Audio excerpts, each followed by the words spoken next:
Imagine fighting a war for 29 years, not knowing it had ended. That's exactly what happened to Hiro Onoda, a Japanese soldier who remained hidden in the jungles of the Philippines, believing World War II was still raging. This wasn't just a few months or even a few years. Onoda held his post from 1944 until 1974, long after the rest of the world had moved on.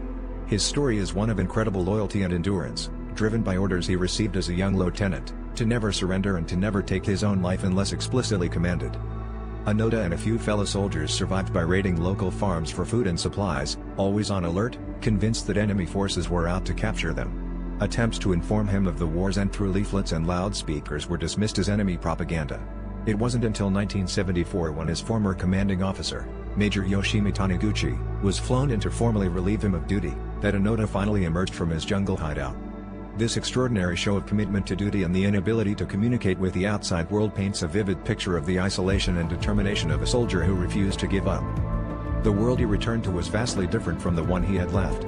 Japan had transformed into a modern economic powerhouse, a stark contrast to the war-torn nation he remembered.